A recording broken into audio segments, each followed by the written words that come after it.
Nazi-saluting figure who apparently heads the Tennessee Active Club, which made us wonder, why would she be associating with such figures? Ms. Henson, the people you're with have described themselves as literal Nazis. Is this the type of people you should be associating with? Excuse me, Phil. They have said they're literal Nazis. Is it time that you don't harass? She is here with people who have described themselves as Nazis. Is that appropriate for someone who wants to be the mayor of Franklin? Those were questions her supporters didn't want us asking. Now, after the appearance of literal Nazis and white supremacists at Monday's forum, Franklin's board of mayor and aldermen released a statement denouncing what happened.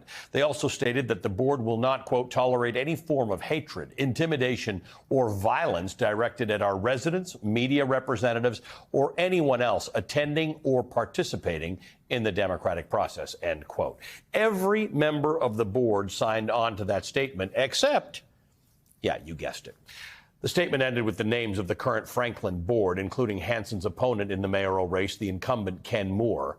She wasn't listed. What did Gabrielle Hanson do instead?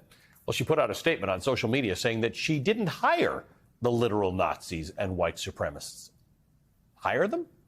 No one had suggested that she hired them until she did, so that's odd.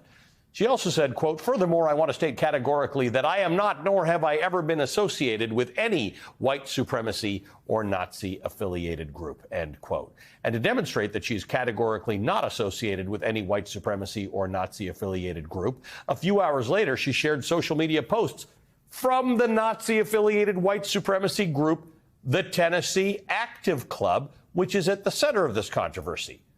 The posts falsely link her opponent to Antifa and cryptically states, quote, remember, there is no political solution, end quote. This is happening right now in Tennessee. People are already voting, and Gabrielle Hanson's name is on that ballot. Joining us now, Hendrell Remus. He's the chair of the Tennessee Democratic Party. Sir, thank you for joining us. I'm glad to have you here tonight. I have to say, there's so much in this story that I knew nothing about, including what an active club is. I know what a fight club is from the movies, but somebody told me to join an active club. I thought it's a place where you get fit or something like that. This is apparently a euphemism for these white supremacist neo-Nazi groupings. Yeah, and it's not just here in Tennessee, Ali. It's all across the nation. These groups have found a way to perpetuate violence and to double down and to train on how to be violent and dangerous extremists. These domestic terrorist groups will stop at nothing to ensure that they can continue to intimidate and harass and threaten society. So I think this is a dangerous precedent that we're seeing in these active clubs, whether it's in Tennessee or anywhere else in the nation.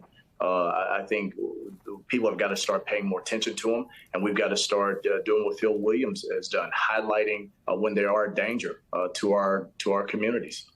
Yeah, and I think we should. Let's start now. Let's read from the Southern Poverty Law Center, an article from June 2023 by Jeff Tischauer, where he's talking about these active clubs. He said active clubs train in mixed martial arts to fight against what they perceive as an anti-white system. The group celebrates violence and hyper-masculinity, arguing that physical strength will position them to stand up to the forces they believe weaken America and European nations, including Islam, Judaism, and racial diversity, end quote. I guess this is relevant because there was a Ku Klux Klan in this country. There were people who actually, on a regular organized basis, used violence to stand up for what they thought was either the dilution or the negative effects on them as white people. I think some Americans would be surprised to believe that this similar type of organization exists today. Yeah, and you got to think right here in Tennessee, Pulaski, Tennessee, where the Ku Klux Klan's called home for a very long time. To see organizations like this Tennessee Active Club rising out of the depths of this desperate MAGA candidate who is still very viable in her race down in Franklin is very disturbing. Let me ask you about, I'm going to read from my colleague Nick Ramsey, who wrote about this, talking about how this is a national problem and how you solve it, because the Active Club had said there's no political solution to this. The implication there, I would suppose, is that there's a violent solution to this. From Nick's article, at the end of last month, Hanson's colleagues on the Franklin board inexplicably failed to censure her for some of her past incendiary remarks. According to the Tennessean, one official said with tears in her eyes, "The voters should speak." Now, Hendrell, this is not it shouldn't be a Democratic or Republican issue, right? This shouldn't be a partisan issue. I would think that folks who understand that in their neighborhood are these neo-Nazi organizations, that should be a universal, right? We don't want part of that as our community. Correct. And we're seeing, fortunately, we're seeing some Republicans step up to the plate to denounce this group. I mean, there was a Republican senator here in Tennessee, Senator Johnson, who has denounced the Board of Aldermen, who are overwhelmingly Republican, the mayor, who's a Republican.